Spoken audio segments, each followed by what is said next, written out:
ಶ್ರೀ ಗುರುಭ್ಯೋ ನಮಃ. ಹರಿ ಓಂ. ನಾರಾಯಣ ವ್ಯಾಸಾಯ ಭವನಾಶಾಯ ಶೇಷಾಯ ಗುಣರಾಶಯೇ ಹೃದ್ಯಾಯ ಶುದ್ಧ ವಿದ್ಯಾಯ ಮಧ್ವಾಯ ಚ ನಮೋ ನಮಃ. ನಾರಾಯಣಾಯ ಪರಿಪೂರ್ಣ ಗುಣಾರ್ಣವಾಯ ವಿಶ್ವೋದಯ ಸ್ಥಿತಿಲಯೋ ನೇತಿ ಪ್ರದಾಯ ಜ್ಞಾನಪ್ರದಾಯ ವಿಭುಧಾ ಸುರಸೌಖ್ಯ ದುಃಖ ಸತ್ಕಾರಣಾಯ ವಿತತಾಯ ನಮೋ ನಮಸ್ತೆ.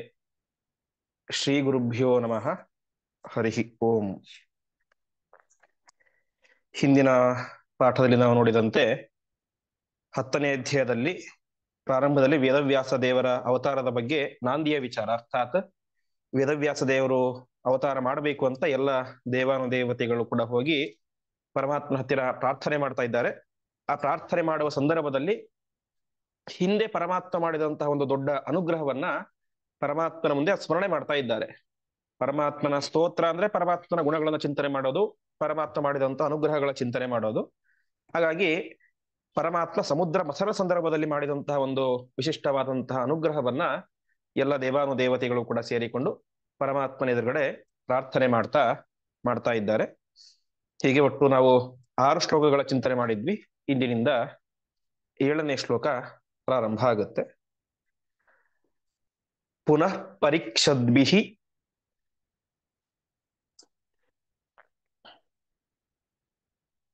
ಅಸೌ ಗಿರಿಸುರೈಃ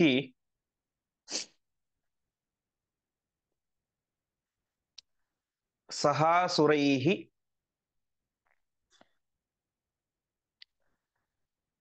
ಉನ್ನಮಿತಸ್ತದಂಸತಃ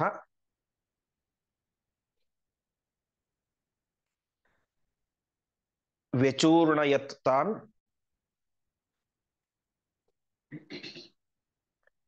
ಅಖಿಲಾನ್ ಪುನಶ್ಚತೆ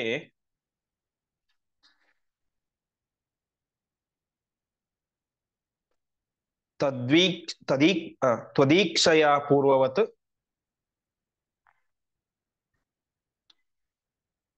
ಉತ್ಥಿತಾಃ ಪ್ರಭೋ.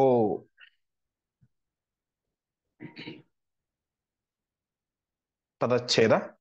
ಪುನಃ ಪರೀಕ್ಷದ್ಭಿಃ ಅಸೌ ಗಿರಿಃ ಸುರೈಃ ಸಹ ಅಸುರೈಃ ಉನ್ನಮಿತಃ ತದಂಸತಃ ವ್ಯಚೂರ್ಣಯತ್ ತಾನ್ ಅಖಿಲಾನ್ ಪುನಃ ಚ ತೇ ತ್ವದೀಕ್ಷಯ ಪೂರ್ವವತ್ ಉತ್ಥಿತಾಃ ಪ್ರಭೋ. ದೇವತೆಗಳು ಪರಮಾತ್ಮ ಮಾಡಿದಂತ ಅನುಗ್ರಹದ ಬಗ್ಗೆ ಒಂದು ಹೇಳ್ತಾ ಇದ್ದಾರೆ.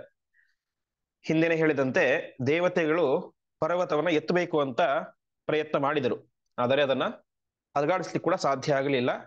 ಮಹಾಭಾರತದಲ್ಲಿ ಅದರ ಬಗ್ಗೆ ಹೇಳ್ತಾರೆ, ಎಷ್ಟು ಎತ್ತರವಾಗಿತ್ತು ಪರ್ವತ ಅಂತ. 11 ಸಹಸ್ರಾಣಿ ಯೋಜನಾನಂ ಸಮುಚ್ಚಿತಂ ಅಧೋ ಭೂಮೇ ಸಹಸ್ರೇಶು ತಾವತ್ ತ್ವಸ್ತೇವ ಪ್ರತಿಷ್ಠಿತಂ ಅಂತ ಒಟ್ಟು 11,000 ಯೋಜನದಷ್ಟು ಎತ್ತರವಾದಂತಹ ಪರ್ವತ ಭೂಮಿಯ ಕೆಳಗಡೆ 1000 ಯೋಜನದಷ್ಟು ಒಳಗಡೆ ಹೋಗಿತ್ತು. ಅಷ್ಟು ದೊಡ್ಡದಾದಂತಹ ಪರ್ವತ. ಅದನ್ನ ಪರಮಾತ್ಮ ಕೊನೆಗೆ ತನ್ನ ಎಡಗೈಯಿಂದಾಗಿ ಗರುಡನ ಮೇಲೆ ಇಟ್ಟ. ಪುನಃ ಪರೀಕ್ಷದ್ಭಿಃ ಗಿರಿಸುರೈಃ. ಪುನಃ ದೇವತೆಗಳಿಗೆ ಏನಾಯ್ತು, ಅಯ್ಯೋ ಗರುಡನೇ ಹೊತ್ಕೊಂಡ್ಬಿಟ್ಟಿದ್ದಾರೆ, ನಮ್ ಕೈಯಲ್ಲಿ ಸಾಧ್ಯ ಆಗಲ್ವಾ ಅಂತ ಎಲ್ಲ ದೇವತೆಗಳು ಕೂಡ ಮತ್ತೆ ಅದನ್ನ ಎತ್ತಬೇಕು ಅಂತ ಪ್ರಯತ್ನ ಮಾಡ್ತಾರೆ. ದೇವತೆಗಳಾಯ್ತು, ಅಸುರರಾಯ್ತು. ಪುನಃ ಪರೀಕ್ಷದ್ಭಿಃ ತಮ್ಮ ತಮ್ಮ ಬಲವನ್ನ ಪರೀಕ್ಷೆ ಮಾಡ್ಕೊಳಿಕಂತ ಸುರೈಹಿ ಸಹ ಅಸುರೈಹಿ ದೇವತೆಗಳು ಮತ್ತು ಅಸುರರು ಇಬ್ಬರೂ ಕೂಡ ಪರೀಕ್ಷದ್ಭಿಃ ಪರೀಕ್ಷೆ ಮಾಡ್ಲಿಕ್ಕೆ ಅಂತ ಅದನ್ನೇನ್ ಮಾಡಿದ್ರು, ತದಂಸತಃ, ಹಂಸ ಅಂತಂದ್ರೆ ಹೆಗಲು, ಆ ಗರುಡನ ಹೆಗಲಿನಿಂದಾಗಿ ಅದನ್ನ ಎತ್ತಿದರು. ಉನ್ನಮಿತ ಅದನ್ನ ಎತ್ತಿದರು. ಎತ್ತಿದಾಗ ಏನಾಯ್ತು, ವ್ಯಚೂರ್ಣ ಎತ್ತಾನ್ ಅಖಿಲಾನ್ ಪುನಶ್ಚತೆ ಅಂತ ಬೆಟ್ಟ ಏನಾಯ್ತು, ಅವರೆಲ್ಲರ ಮೇಲೆ ಬಿದ್ದು ಅವರೆಲ್ಲರೂ ಕೂಡ ವ್ಯಚೂರ್ಣಯತ್ ಪುಡಿ ಪುಡಿ ಆಗಿಬಿಟ್ಟು, ಅರ್ಥಾತ್ ಅವರ ಕೈಗಳು ಕಾಲುಗಳೆಲ್ಲವೂ ಕೂಡ ನಜ್ಜುಗುಜ್ಜಾಗಿ ಹೋಗ್ಬಿಟ್ಟು ಅಂತ ತಿಳಿಸ್ತಾ ಇದ್ದಾರೆ. ವ್ಯಚೂರ್ಣಯತ್ ತಾನ್ ಅಖಿಲಾನ್ ಪುನಶ್ಚತೆ, ಅಖಿಲ ಎಲ್ಲರೂ ಕೂಡ ವ್ಯಚೂರ್ಣಯತ್ ಪುಡಿ ಪುಡಿ ಆದರು. ಕೊನೆಗೇನಾಯ್ತು, ತ್ವದೀಕ್ಷಯ, ಈಕ್ಷಾ ಅಂದ್ರೆ ದೃಷ್ಟಿ, ನಿನ್ನ ಅಮೃತಮಯವಾದಂತಹ ದೃಷ್ಟಿಯಿಂದಾಗಿ ಎಲ್ಲರೂ ಕೂಡ ಪೂರ್ವವತ ಉತ್ಥಿತ ಮತ್ತೆ ಮೊದಲಿನಂತೆ ಆದರು ಅಂತ ತಿಳಿಸ್ತಾ ಇದ್ದಾರೆ. ಒಟ್ಟು ತಾತ್ಪರ್ಯ ಇಷ್ಟು, ದೇವತೆಗಳು ಮುಂಚೆ ಎತ್ತಬೇಕು ಅಂತ ಪ್ರಯತ್ನ ಮಾಡಿದ್ರು, ಆದರೆ ಆಗಲಿಲ್ಲ. ಪರಮಾತ್ಮ ಅನಾಯಾಸವಾಗಿ ಎತ್ತಿ ಗರುಡದ ಮೇಲೆ ಇಟ್ಟ. ಗರುಡ ಹೊತ್ಕೊಂಡ ತಕ್ಷಣ ನಾವು ಹೊತ್ಕೊಳ್ಬಹುದು ಅಂತ ಎಲ್ಲರೂ ಮತ್ತೆ ಪ್ರಯತ್ನ ಮಾಡಿದ್ರು, ಆದರೆ ಆಗ್ಲಿಲ್ಲ, ಪುಡಿ ಪುಡಿ ಆದರು. ಕೊನೆಗೆ ಪರಮಾತ್ಮ ಅದನ್ನು ಎತ್ತಿ ಮತ್ತೆ ಗರುಡನ ಮೇಲೆ ಇಟ್ಟ. ಈ ಕಡೆ ಅವರ ಅಂಗಾಂಗಳೆಲ್ಲ ಪುಡಿ ಪುಡಿಯಾಗಿ ಹೋಗಿಬಿಟ್ಟಿತ್ತು. ಅದನ್ನ ಪರಮಾತ್ಮ ತನ್ನ ಕರುಣಾಪೂರ್ಣವಾದಂತಹ ದೃಷ್ಟಿಯಿಂದಾಗಿ ಅವರನ್ನ ನೋಡಿ ಅವರ ಉದ್ಧಾರ ಮಾಡಿದ ಅಂತ ತಿಳಿಸ್ತಾ ಇದ್ದಾರೆ. ಮುಂದೆ ಪುನಶ್ಚ ವಾಮೇನ ಕರೇಣ ವೀಶ್ವರೆ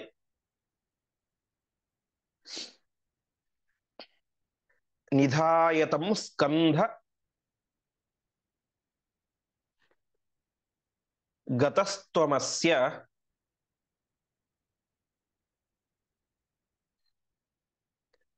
ಅಗಾಹ ಪಯೋಬ್ಧಿಂ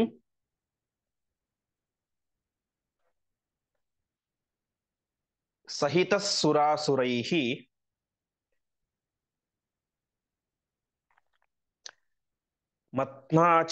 ಮತ್ನಾಚತೆ ನ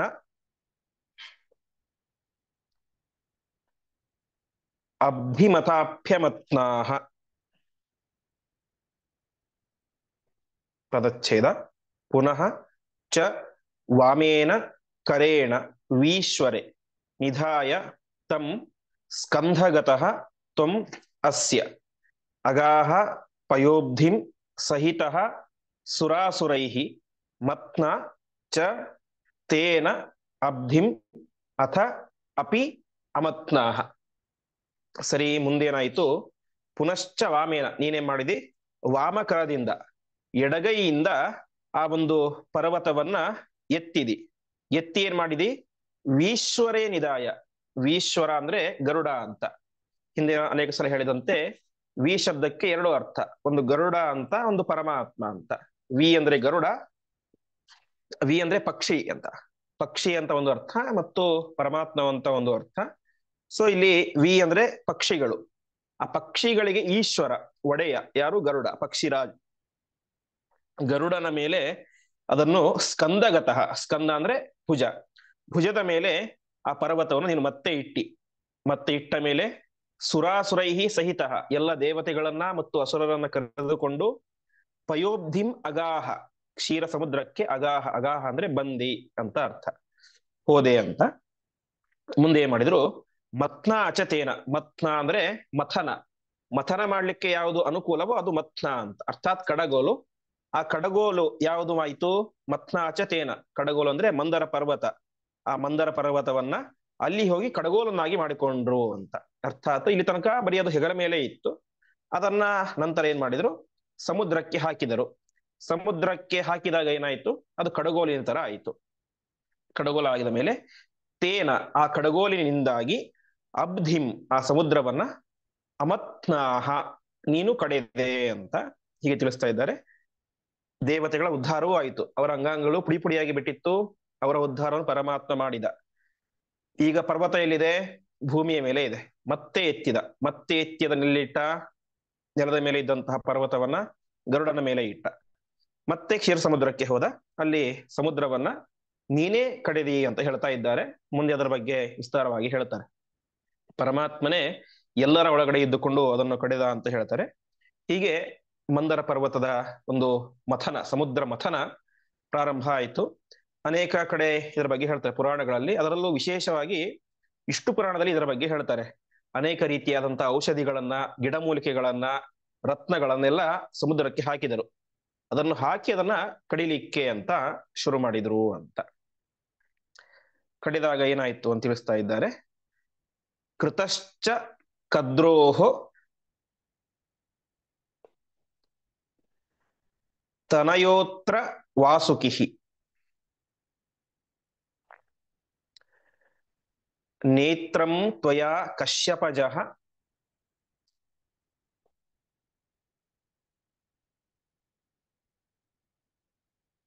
ಸ ನಾಗರಾಟ್.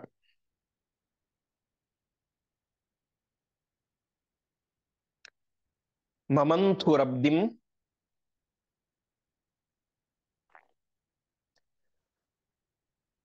ಸಹಿತಾಸ್ತ್ವಯಾ ಸುರಾಃ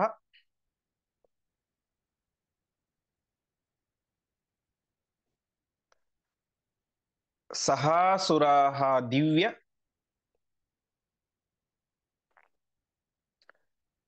ಪಯೋ ಘೃತಾಧಿಕಂ ಪದಚ್ಛೇದ ಕೃತಃ ಚ ಕದ್ರೋಃ ತನಯಃ ಅತ್ರ ವಾಸುಕಿಃ ನೇತ್ರಂ ತ್ವಯಾ ಕಶ್ಯಪಜಃ ಸಹ ನಾಗರಾಟ್ ಮಮಂತುಃ ಅಬ್ಧಿಂ ಸಹಿತಾಃ ತ್ವಯಾ ಸುರಾಃ ಸಹ ಅಸುರಾಃ ದಿವ್ಯಂ ದಿವ್ಯಪಯೋಘೃತಾದಿಕಂ. ಸರಿ, ಒಂದೇನಾದ್ರೂ ಕಡಿಬೇಕು ಅಂತಂದ್ರೆ ಕಡಗೋಲಿಗೆ ಹಗ್ಗ ಅನ್ನೋದ್ ಬೇಕು. ಈ ಮಂದರ ಪರ್ವತಕ್ಕೆ ಯಾವ್ದು ಹಗ್ಗ ಆಗ್ಲಿಕ್ಕೆ ಸಾಧ್ಯ? ಹಿಂದೆನೆ ಕೇಳಿದಂತೆ 11,000ದಷ್ಟು ಎತ್ತರವಾದಂತಹ ಪರ್ವತ, ತುಂಬಾ ವಿಸ್ತಾರವಾದಂತಹ ದೊಡ್ಡ ಪರ್ವತ. ಹಾಗಾಗಿ ಅದಕ್ಕೆ ಹಗ್ಗ ಅಂತ ವಾಸುಕಿಯನ್ನು ಕರಿತಾ ಇದ್ದಾರೆ. ವಾಸುಕಿ ಎನ್ನುವಂತ ಸರ್ಪ, ನಾಗರಾಜ ಅವನು, ನಾಗರಾಟ್ ಅಂತ ಹೇಳ್ತಾ ಇದ್ದಾರೆ. ಅವನ್ ಯಾರು ಅಂದ್ರೆ ಕಶ್ಯಪಜಃ ಕದ್ರೋಹೋ ತನಯಃ. ಕಶ್ಯಪ ಋಷಿಗಳಿಗೆ ಒಟ್ಟು 13 ಜನ ಹೆಂಡತಿಯರು. ಅದರಲ್ಲಿ ಕದ್ರು ಎನ್ನುವಂತಹ ಒಬ್ಬ ಸ್ತ್ರೀಯ ಮಗ ಅದು ಯಾರು? ವಾಸುಕಿ ಎನ್ನುವಂತಹ ಸರ್ಪ, ವಿಶೇಷವಾಗಿ ನಾಗರಾಜ. ಅದರ ಬಗ್ಗೆ ಭಾಗವತದಲ್ಲಿ ಹೇಳ್ತಾರೆ. ವಾಸ್ತವಿಕವಾಗಿ ಶ್ರೇಷ್ಠ ಯಾರು? ಶೇಷ. ಅವನನ್ನೇ ರಾಜನಾಗಬೇಕು ಅಂತ ಕೇಳ್ಕೊಂಡ್ರು ಎಲ್ಲರೂ ಕೂಡ. ಆದ್ರೆ ಶೇಷ ಹೇಳ್ತಾರೆ, ನನಗೆ ಈ ರಾಜ್ಯ ಭಾರದಲ್ಲೆಲ್ಲ ಆಸಕ್ತಿ ಇಲ್ಲ, ನನಗೆ ವೈರಾಗ್ಯ ಬಂದಿದೆ, ನಾನು ಹೋಗಿ ಪರಮಾತ್ಮ ಹಾಸಿಗೆ ಆಗ್ತಾನೆ ಅಂತ ಹೇಳ್ತಾರೆ. ಸೊ ಮುಂದೆ ನೆಕ್ಸ್ಟ್ ವಾಸುಕಿಯನ್ನು ನಾಗರಾಜನನ್ನಾಗಿ ಮಾಡ್ತಾರೆ. ಅಂತಹ ನಾಗರಾಜನಾದಂತಹ ವಾಸುಕಿಯನ್ನ ನೇತ್ರಂ ತ್ವಯ, ನೀನು ನೇತ್ರವನ್ನಾಗಿ ಮಾಡಿದೀಯೆ ಅಂತ. ನೇತ್ರ ಅಂದ್ರೆ ನಮಗೆ ಪ್ರಸಿದ್ಧ ಅರ್ಥ ಕಣ್ಣು ಅಂತ. ಆದರೆ ವ್ಯಾಖ್ಯಾನಕಾರರು ಹೇಳ್ತಾ ಇದ್ದಾರೆ, ನೇತ್ರಂ ವಸ್ತ್ರ ವಿಶೇಷೇ ಸ್ಯಾತ್ ನೇತ್ರಂ ಚಕ್ಷುರುದಾಹೃತಂ ಪರಿವರ್ತ ಗುಣೋ ನೇತ್ರ ನೇತ್ರ ಕಸ್ತೂರಿಕಾ ಮೃಗ ಅಂತ. ನೇತ್ರ ಶಬ್ದಕ್ಕೆ ಅನೇಕ ಅರ್ಥ ಇದೆ ಅಂತ. ಒಂದು ಪ್ರಸಿದ್ಧ ಕಣ್ಣು ಅಂತ, ಇನ್ನೊಂದು ವಸ್ತ್ರ ಅಂತ, ಬಟ್ಟೆ ಅಂತ, ಇನ್ನೊಂದು ತಿರುಗಿಸ್ಲಿಕ್ಕೆ ಯೂಸ್ ಮಾಡೋದು ಅಂತ, ಇನ್ನೊಂದು ಕಸ್ತೂರಿ ಮೃಗಕ್ಕೆ ನೇತ್ರ ಅಂತ ಕರೀತಾರೆ. ಹೀಗೆ ಇಲ್ಲಿ ಪರ್ವತವನ್ನ ತಿರುಗಿಸ್ಲಿಕ್ಕೆ, ಕಡಿಲಿಕ್ಕೆ ಅನುಕೂಲವಾದದ್ದು ಯಾವುದು? ಈ ವಾಸುಕಿ ಎನ್ನುವಂತ ಸರ್ಪ, ಹಗ್ಗ. ಹಾಗಾಗಿ ಅದಕ್ಕೆ ನೇತ್ರ ಅಂತ ಕರೀತಾರೆ ಅಂತ ಜನಾರ್ದನಾಚಾರ್ಯರು ತಮ್ಮ ವ್ಯಾಖ್ಯಾನದಲ್ಲಿ ಹೇಳ್ತಾರೆ. ಅದೇ ರೀತಿಯಾಗಿ ಇನ್ನೊಂದು ಕಡೆ ನೇತ್ರಂ ಮಥಿಗುಣೋ ವಸ್ತ್ರ ಭೇದೆ ಮೂಲೆ ದ್ರುಮಸ್ಯ ಚ ರಥೇ ಚಕ್ಷುಷಿ ಅಂತ ನೇತ್ರ ಅನ್ನೋದನ್ನ ಕಡಿಯೋದಕ್ಕೆ ಯೂಸ್ ಮಾಡೋದಕ್ಕೆ ಕೂಡ ಹೇಳ್ತಾರೆ. ಹಾಗೆ ದ್ರುಮ ಅಂದ್ರೆ ಮರಕ್ಕೆ ನೇತ್ರ ಅಂತ ಕರೀತಾರೆ, ಮತ್ತೆ ರಥಕ್ಕೆ ನೇತ್ರ ಅಂತ ಕರೀತಾರೆ ಅಂತ ಹೇಳ್ತಾರೆ. ಹೀಗೆ ಪ್ರಸಕ್ತ ಇಲ್ಲಿ ನೇತ್ರ ಅನ್ನೋದನ್ನ ಹಗ್ಗ ಅನ್ನುವ ಅರ್ಥದಲ್ಲಿ ಬಳಸಿದ್ದಾರೆ. ಹೀಗೆ ವಾಸುಕಿ ಎನ್ನುವಂತ ಸರ್ಪವನ್ನ ನೀವು ಹಗ್ಗವನ್ನಾಗಿ ಮಾಡಿದಿ. ಅದಾದ ಮೇಲೆ ಸುರಾಹ ಸಹ ಅಸುರಾಹ, ದೇವತೆಗಳು ಮತ್ತು ರಾಕ್ಷಸರು ಎಲ್ಲರೂ ಕೂಡ ಸೇರಿಕೊಂಡು ಈ ಒಂದು ಇದನ್ನ ಸಮುದ್ರವನ್ನ ಕಡೆದರು. ಸಮುದ್ರ ಹೇಗಿತ್ತು ಅಂತಂದ್ರೆ ದಿವ್ಯ ಪಯೋಘೃತಾಧಿಕಂ ಅಂತ. ಸಾಮಾನ್ಯವಾಗಿ ನಾವು ಕ್ಷೀರ ಸಮುದ್ರ ಅಂದ್ರೆ ಬರೀ ಹಾಲಿತ್ತು ಅಂತ ಅನ್ಕೊಳ್ತೇವೆ. ಆದ್ರೆ ಇಲ್ಲಿ ಆಚಾರ್ಯ ಹೇಳ್ತಾ ಇದ್ದಾರೆ ಪಯೋಘೃತಾಧಿಕಂ, ಅದರಲ್ಲಿ ಹಾಲು ಇತ್ತು, ಅದೇ ರೀತಿಯಾಗಿ ತುಪ್ಪವು ಕೂಡ ಇತ್ತು ಅಂತ ಹೇಳ್ತಾ ಇದ್ದಾರೆ. ಹಾಗಾಗಿ ಘೃತಾಧಿಕಂ ಒಂದು ಸಮುದ್ರವನ್ನ ಎಲ್ಲ ದೇವಾನುದೇವತೆಗಳು ಮತ್ತು ರಾಕ್ಷಸರಲ್ಲಿ ಇದ್ದುಕೊಂಡು ನೀನು ಕಡೆದೆ ಅಂತ ಹೇಳ್ತಾ ಇದ್ದಾರೆ. ವಿಶೇಷವಾಗಿ ಇಲ್ಲಿ ಒಂದು ಆಚಾರ್ಯ ನಿರ್ಣಯ ಕೊಡ್ತಾ ಇದ್ದಾರೆ. ಭಾಗವತಲ್ಲಿ ಬರುವಂತಹ ಮಾತು ಮತ್ನನ್ ಮತ್ನ ಪ್ರತಿಗಿರಿವ ಅಶೋಭತಾಸು ಘೃತಾಬ್ದಿಂ ಅಂತ ಹೇಳ್ತಾರೆ. ಭಾಗವತ ಅಷ್ಟಮ ಸ್ಕಂದದಲ್ಲಿ ಈ ಸಮುದ್ರ ಮಥನ ಕತೆ ಬರುತ್ತೆ. ಅಲ್ಲಿ ವೇದವ್ಯಾಸ ದೇವರು ಹೇಳ್ತಾರೆ ಘೃತಾಬ್ದಿಯನ್ನ ಅಂದ್ರೆ ತುಪ್ಪದ ಸಮುದ್ರ ಕಡೆದು ಅಂತ ಹೇಳ್ತಾರೆ. ಬೇರೆ ಬೇರೆ ಪುರಾಣ ನೋಡಿದಾಗ ಅಲ್ಲಿ ನಮ್ಗೆ ಕಾಣಿಸುತ್ತೆ ಸ್ಪಷ್ಟವಾಗಿ ಕ್ಷೀರ ಸಮುದ್ರ ಕಡೆದ್ರು ಅಂತ ಹೇಳುತ್ತೆ. ಒಂದು ಕಡೆ ಕ್ಷೀರ ಸಮುದ್ರ ಅಂತ, ಇನ್ನೊಂದು ಕಡೆ ಘೃತ ಸಮುದ್ರ, ತುಪ್ಪದ ಸಮುದ್ರ ಅಂತ ಹೇಳ್ತಾರೆ. ಪರಸ್ಪರ ವಿರೋಧವಂತು. ಅದಕ್ಕೆ ಆಚಾರ್ಯ ನಿರ್ಣಯ ಕೊಡ್ತಾ ಇದ್ದಾರೆ ದಿವ್ಯ ಪಯೋಘೃತಾಧಿಕಂ, ದಿವ್ಯವಾದಂತಹ ಹಾಲು. ಅರ್ಥಾತ್ ಇವತ್ತು ನಾವು ತರುವಂತಹ ಹಾಲಾಗಲಿ ಅದು 1 ದಿವಸ ಇರುತ್ತೆ, 2 ದಿವಸ ಇರುತ್ತೆ, ಆಮೇಲೆ ಒಡೆದು ಹೋಗಿಬಿಡುತ್ತೆ. ಆದರೆ ಕ್ಷೀರ ಸಮುದ್ರದಲ್ಲಿ ಇದ್ದಂತಹ ಹಾಲು ಅದು ಯಾವತ್ತೂ ನಾಶವಾಗದೇ ಇರುವಂತಹ, ಕೆಡದೇ ಇರುವಂತಹ ಶುದ್ಧವಾದಂತಹ ಹಾಲು. ಅದೇ ರೀತಿಯಾಗಿ ಘೃತಾಧಿಕಂ, ಅಲ್ಲಿ ತುಪ್ಪವು ಕೂಡ ಇತ್ತು, ತುಪ್ಪವೂ ಇತ್ತು, ಹಾಲು ಇತ್ತು. ಹಾಗಾಗಿ ಅದನ್ನ ಕ್ಷೀರ ಸಮುದ್ರ ಅಂತಲೂ ಕರಿಬಹುದು, ಘೃತ ಸಮುದ್ರ ಅಂತಲೂ ಕರಿಬಹುದು. ಹಾಗಾಗಿ ವೇದವ್ಯಾಸ ದೇವರ ಮಾತಿಗೆ ಮತ್ತು ಬೇರೆ ಬೇರೆ ಪುರಾಣಗಳ ಮಾತಿಗೆ ಏನೋ ವಿರೋಧ ಇಲ್ಲ ಅಂತ ಆಚಾರ್ಯರು ಇಲ್ಲಿ ನಿರ್ಣಯ ಕೊಡ್ತಾ ಇದ್ದಾರೆ. ಹೀಗೆ ಒಟ್ಟಿನಲ್ಲಿ ಕ್ಷೀರ ಸಮುದ್ರದ ಮಥನ ಎಂಬುದು ಪ್ರಾರಂಭ ಆಯಿತು. ಮುಂದೆ ನೈಚ್ಛಂತ ಪುಚ್ಛಂ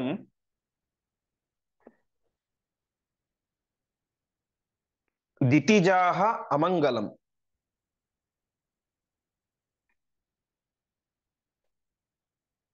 ತದಿತ್ಯಥಾಗ್ರಂ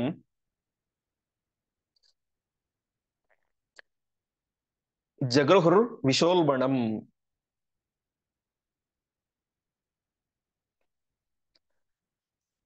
ಶ್ರಾಂತಾಸ್ತು ತೇತೋ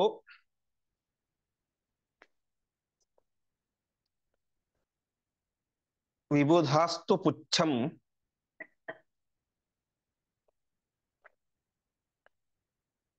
ತ್ವಯಾ ಸಮೇತಾಃ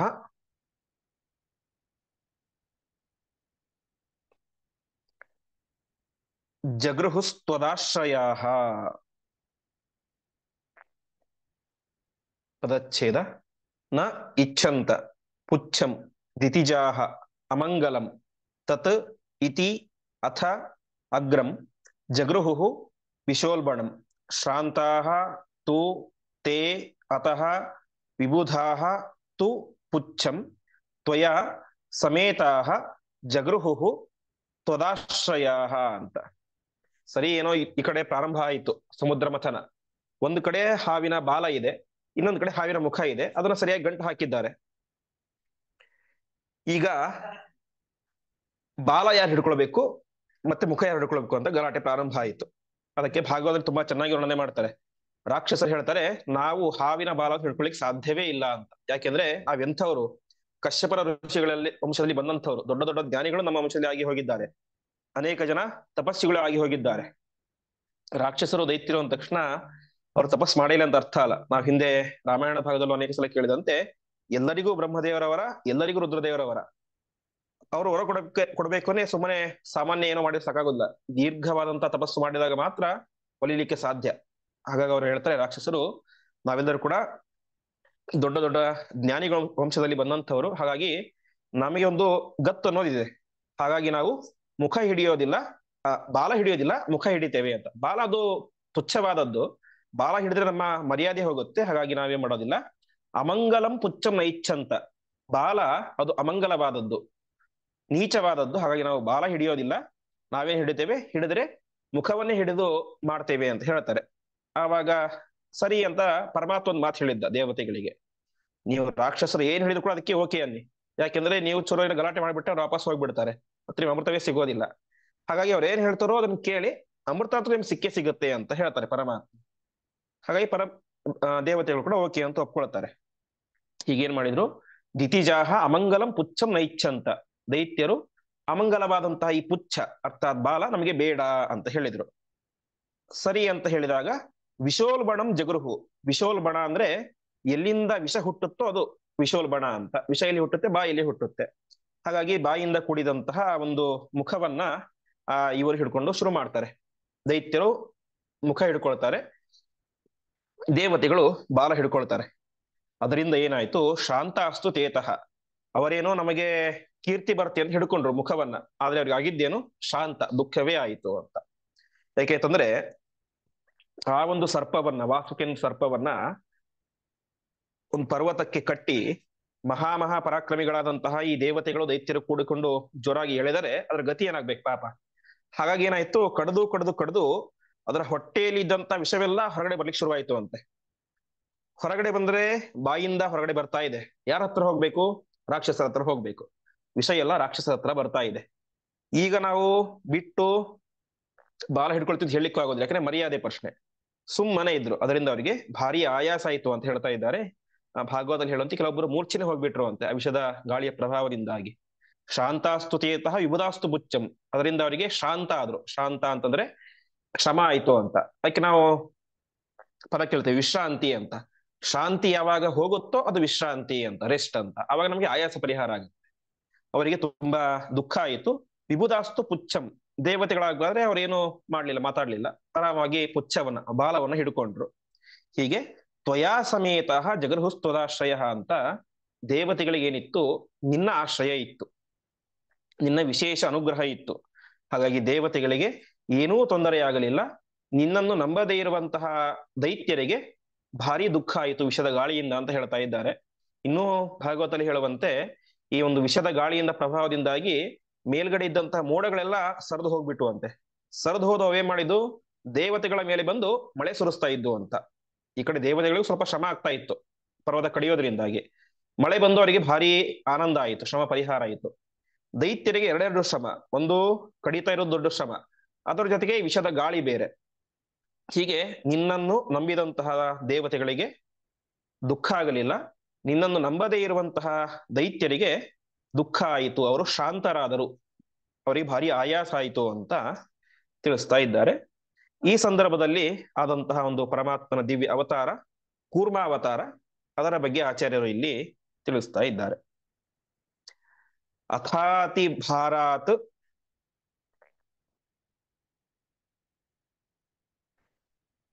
ಅವಿಶತ್ ಸುಕಾಂಚನೋ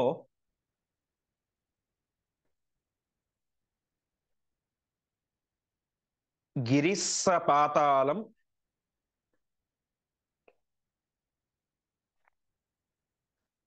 ಅಥ ತ್ವಮೇವ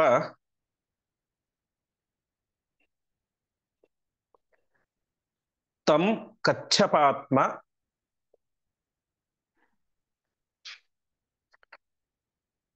ತ್ವಭರ ಸ್ವಪೃಷ್ಠೆ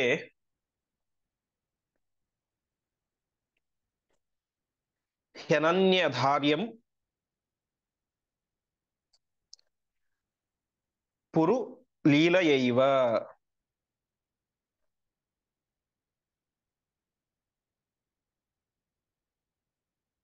ಪದಚ್ಛೇದ. ಅಥ ಅತಿಭಾರಾತ್ ಅವಿಶತ್ ಸುಕಾಂಚನಃ ಗಿರಿಃ ಸಹ ಪಾತಾಳಂ ಅಥ ತ್ವಂ ಏವ ತಂ ಕಚ್ಚಪಾತ್ಮ ತು ಅಭರಃ ಸ್ವಪೃಷ್ಠೆ ಹಿ ಅನನ್ಯಧಾರ್ಯಂ ಪುರುಲೀಲಯ ಏವ.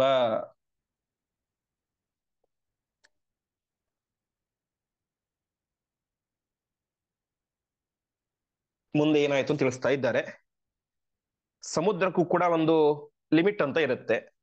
ಆ ಸಮುದ್ರದಲ್ಲಿ ಇಂತಹ ದೊಡ್ಡ ಪರ್ವತ 11,000 ಯೋಜನದಷ್ಟು ಎತ್ತರದ ಪರ್ವತ ಅಂದ್ರೆ ಎಷ್ಟು ಭಾರ ಇರುತ್ತೆ, ಅಂತಹ ಪರ್ವತ ತೆಗೆದುಕೊಂಡು ಹೋಗಿ ಇಟ್ರೆ ತಡೆದುಕೊಳ್ಳಿಕ್ ಸಾಧ್ಯ ಆಗಲಿಲ್ಲ ಸಮುದ್ರಕ್ಕೆ.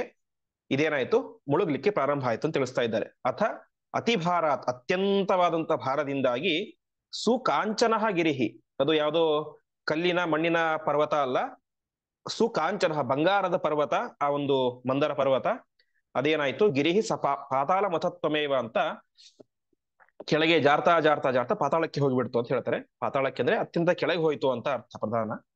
ಆ ರೀತಿ ಆಯ್ತು. ಆವಾಗ ದೇವತೆಗಳು ಮತ್ತೆ ಚಿಂತೆ ಪ್ರಾರಂಭ ಆಯಿತು.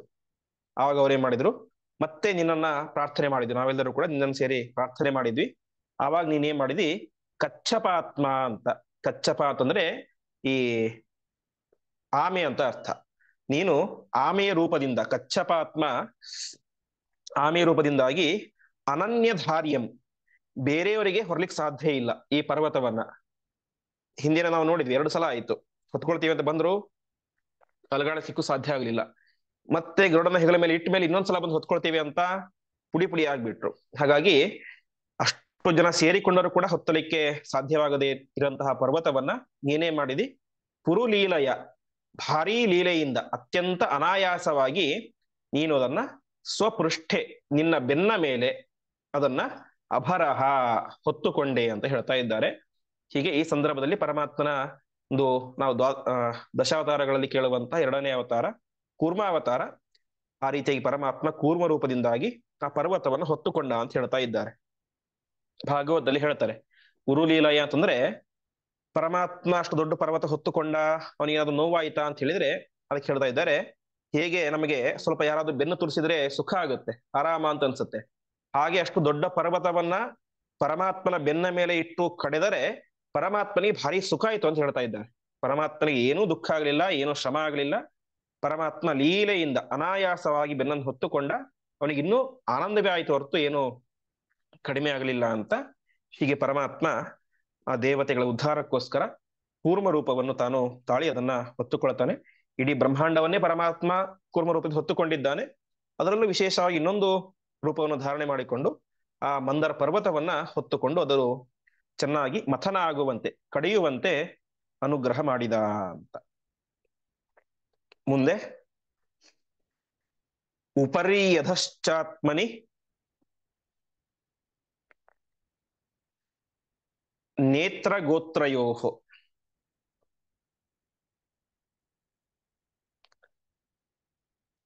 ತ್ವಯಾ ಪರೇಣಾವಿಶತ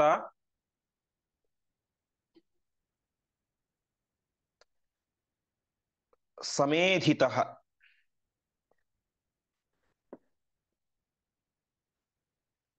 ಮಮಂಥುರಬ್ಧಿಂ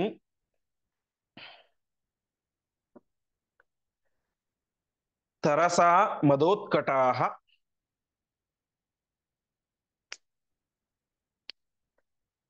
ಸುರಾಸುರಾಃ ಕ್ಷೋಭಿತ ನಕ್ರಚಕ್ರಂ. ಪದಚ್ಛೇದ. ಉಪರಿ ಅಧಃ ಚ ಆತ್ಮನಿ ನೇತ್ರಗೋತ್ರಯೋಃ ತ್ವಯಾ ಪರೇಣ ಆವಿಶತ ಸಮೇಧಿತಾಃ ಮಮಂಥುಃ ಅಬ್ಧಿಂ ತರಸಾ ಮದೋತ್ಕಟಾಃ ಸುರಾಸುರಾಃ ಕ್ಷೋಭಿತ ನಕ್ರಚಕ್ರಂ. ನೀನೇನ್ ಮಾಡಿದಿ? ಇಲ್ಲಿ ನಾವು ಸಾಮಾನ್ಯವಾಗಿ ನೋಡೋದಷ್ಟೇ, ದೇವತೆಗಳು ಕಳೆದ್ರು, ಅಸುರ ಕಳೆದ್ರು, ಅದರಿಂದ ಅಮೃತ ಬಂತು ಅಂತ ಅನ್ಕೊಳ್ತೇವೆ. ಆದ್ರೆ ಆಚಾರ್ಯಲ್ಲಿ ಸ್ಪಷ್ಟವಾಗಿ ಹೇಳ್ತಾ ಇದ್ದಾರೆ, ಪರಮಾತ್ಮನೇ ಎಲ್ಲದರ ಒಳಗಡೆ ಕೂಡ ಒಂದೊಂದು ರೂಪದಿಂದ ಇದ್ದ ಅಂತ ತಿಳಿಸ್ತಾ ಇದ್ದಾರೆ. ಉಪರಿ, ಬೆಟ್ಟದ ಮೇಲ್ಭಾಗದಲ್ಲಿ ನೀನೇ ಇದ್ದೀಯ ಅಂತ. ಯಾಕೆಂತಂದ್ರೆ, ಹೇಗೆ ಉದಾಹರಣೆ ಕೊಡ್ತಾರೆ ವ್ಯಾಖ್ಯಾನಕಾರರು, ಒಂದು ಒಳ್ಳೆ ಮಾವಿನ ಹಣ್ಣನ್ನ ಮಧ್ಯ ಹಿಡ್ಕೊಂಡ್ಬಿಟ್ಟು ಏನಾಗುತ್ತೆ, ಆ ಒಂದು ಬೀಜ ಮೇಲ್ಗಡೆ ಹಾರಿ ಬಂದ್ಬಿಡುತ್ತೆ. ಹಾಗೆ ಕಡಿತಾ ಇದ್ರೆ ಪರ್ವತ ಮೇಲ್ಗಡೆ ಹಾರ್ಲಿಕ್ಕೆ ಶುರುವಾಯಿತು ಅಂತೆ. ಹಾಗೆ ನೀನೇನ್ ಮಾಡಿದಿ? ಒಂದು ರೂಪದಿಂದ ಪರ್ವತದ ಮೇಲೆ ಇದ್ದೆ, ಮೇಲ್ ಹಾರೋದು ಕಡಿಮೆ ಆಯ್ತು, ಕೆಳಗಡೆ ಕುಸಿಲಿಕ್ಕೆ ಪ್ರಾರಂಭ ಆಯ್ತು, ಮತ್ತೆ ಕುರ್ಮ ರೂಪದಿಂದಾಗಿ ಕೆಳಗಡೆ ಬಂದು ನಿಂತ್ಕೊಂಡಿ. ಅದಾದ ಮೇಲೆ ಸರಿ, ಪರ್ವತ ಮೇಲೆ ನಿಂತು ಕೆಳಗೆ ನಿಂತಿ, ವಾಸುಕಿ ಗತಿ ಏನಾಗ್ಬೇಕು ಪಾಪ? ಅಷ್ಟು ದೊಡ್ಡ ಸರ್ಪವನ್ನ ಅವರೆಲ್ಲ ಸೇರಿಕೊಂಡು ಕಡಿಲಿಕ್ಕೆ ಶುರು ಮಾಡಿದ್ರೆ ಅದರ ಗತಿ ಪಾಪ. ಹಾಗಾಗಿ ಮುಂದೆ ನೇತ್ರ, ನೇತ್ರ ಹಿಂದೆ ನೋಡಿದ್ವಿ ಹಗ್ಗ ಅಂತ, ಅಂದ್ರೆ ವಾಸುಕಿಯ ಸರ್ಪದ ಒಳಗಡೆಯೂ ಕೂಡ ಒಂದು ರೂಪದಿಂದ ನೀನು ಇದ್ದೀ ಅಂತ ತಿಳಿಸ್ತಾ ಇದ್ದಾರೆ. ಅದಾದ ಮೇಲೆ ಗೋತ್ರಯೋಹೋ ಅಂತ. ಗೋತ್ರ ನಮಗ್ ಗೊತ್ತಿರೋದು ನಮ್ಮ ಗೋತ್ರ ಅಂತ, ಆದರೆ ಇಲ್ಲಿ ಗೋತ್ರ ಶಬ್ದಕ್ಕೆ ಪರ್ವತ ಅಂತ ಅರ್ಥ. ಅದನ್ನು ಜನಾರ್ದನಾಚಾರ್ಯ ವ್ಯಾಖ್ಯಾನದಲ್ಲಿ ಹೇಳ್ತಾರೆ. ಗೋತ್ರಂ ನಾಮಾನ್ವಯೇ ಗೋತ್ರ ಚಕ್ರಧರಣೀಧರ ಇತಿ ಅನೇಕ ಧ್ವನಿ ಪದ ಮಂಜರಿಯಾಮ್ ಅಂತ. ಅನೇಕ ಧ್ವನಿ ಪದ ಮಂಜರಿ ಅಂತ ಒಂದು ಗ್ರಂಥ, ಯಾವ್ಯಾವ ಪದಗಳಿಗೆ ಏನು ಅರ್ಥ ತಿಳಿಸುವಂತ ಗ್ರಂಥ. ಅದರಲ್ಲಿ ಗೋತ್ರ ಶಬ್ದಕ್ಕೆ ಧರಣೀಧರ, ಪರ್ವತ ಅಂತ ಅರ್ಥ ಹೇಳಿದ್ದಾರೆ. ಹಾಗಾಗಿ ನೇತ್ರ ಗೋತ್ರಯೋಹೋ, ನೇತ್ರದಲ್ಲೂ ನೀನಿದ್ದಿ, ವಾಸುಕಿ ಸರ್ಪದಲ್ಲೂ ನೀನಿದ್ದಿ. ಇನ್ನು ಗೋತ್ರ, ಬೆಟ್ಟದ ಒಳಗೆ. ಬೆಟ್ಟದ ಒಳಗೆ ಯಾಕೆ ಬೇಕು ಅಂದ್ರೆ, ಎಲ್ಲರೂ ಸೇರಿ ಕಡಿಲಿಕ್ಕೆ ಶುರು ಮಾಡಿದ್ರೆ ಉತ್ಸಾಹದಿಂದ ಪರ್ವತ ಹೋಳು ಹೋಳಾಗಿ ಬಿಡೋದು ಸಾಧ್ಯತೆ ಇರುತ್ತೆ. ಹಾಗೆ ಪರ್ವತದ ಒಳಗಡೆಯೂ ಕೂಡ ನೀನು ಒಂದು ರೂಪದಿಂದ ಇದ್ದಿ. ಸರಿ, ನಾವೆಲ್ಲ ಎಷ್ಟು ಕಡಿಲಿಕ್ಕೆ ಸಾಧ್ಯ? 1 ತಾಸು ಕಡಿಬಹುದು, 2 ತಾಸು ಕಡಿಬಹುದು, ಅದು ನಿರಂತರ ಕಡಿತಾನೆ ಇರಬೇಕು. ಹಾಗಾಗಿ ತ್ವಯಾಪರೇಣ ಆವಿಶತಃ ಸಮೇಹಿತಃ, ನಮ್ಮೆಲ್ಲರ ಒಳಗಡೆಯೂ ಕೂಡ ನೀನು ಒಂದು ರೂಪದಿಂದ ಇದ್ದಿ, ಪ್ರವೇಶ ಮಾಡಿ ನಮಗೆಲ್ಲರಿಗೂ ಕೂಡ ಸಮೇಧಿತಃ, ಒಳ್ಳೆ ಬಲವನ್ನ ತುಂಬಿದಿ. ನಾವೆಲ್ಲ ಏನ್ ಮಾಡಿದೀವಿ? ಮದೋತ್ಕಟಾಹ, ಒಳ್ಳೆ ಮದದಿಂದ, ಅಂದ್ರೆ ಅಮೃತ ಬೇಕೇ ಬೇಕು ಅನ್ನೋ ಒಂದು ಹಂಬಲಿಕೆಯಿಂದ ಜೋರಾಗಿ ಕಡಿಲಿಕ್ಕೆ ಶುರು ಮಾಡಿದ್ವಿ. ಅದರಿಂದ ಏನಾಯ್ತು?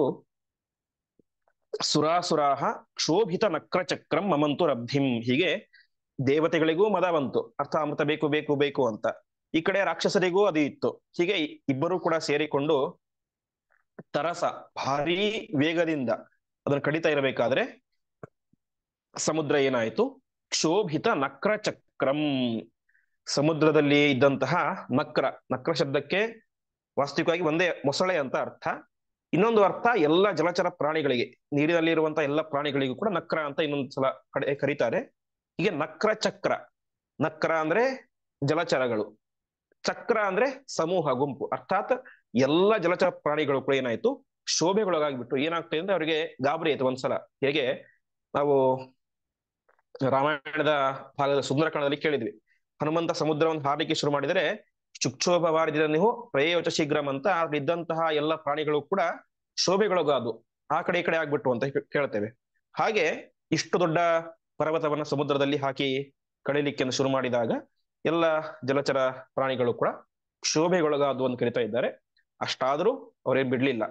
ತರಸಾ ಮಮಂತು, ಭಾರಿ ಫಾಸ್ಟ್ ಆಗಿ ಅಮೃತ ಬೇಕು ಬೇಕು ಅಂತ ಆ ಒಂದು ಇದನ್ನ ಪರ್ವತವನ್ನ ಕಡಿತಾ ಇದ್ದಾರೆ. ಹೀಗೆ ಕಡಿಲಿಕ್ಕೆ ಅಂತ ಶುರು ಮಾಡಿದಾಗ ಮುಂದೆ ಮೊದಲು ಬಂದದ್ದು ಹಾಲಾಹಲ ಅನ್ನುವಂತಹ ವಿಷ. ಅದಕ್ಕೆ ಭಾಗವತಕ್ಕೆ ವ್ಯಾಖ್ಯಾನ ಮಾಡೋಕಾದ್ರೆ ಅಲ್ಲಿ ವ್ಯಾಖ್ಯಾನಕಾರ ಹೇಳ್ತಾರೆ, ಯಾವುದೇ ಒಂದು ಕೆಲಸವನ್ನ ಮಾಡ್ಲಿಕ್ಕೆ ಶುರು ಮಾಡಿದ್ರೆ ಮೊದಲು ಬರೋದು ನಮಗೆ ವಿಷವೇ ಬರುತ್ತೆ, ಅರ್ಥಾತ್ ಸೋಲೆ ಬರುತ್ತೆ. ಯಾರು ಕೂಡ ಮೊದಲನೇ ಸ್ಟೆಪ್ ಅಲ್ಲೇ ಗೆಲ್ಲಿಕ್ ಸಾಧ್ಯ ಇಲ್ಲ.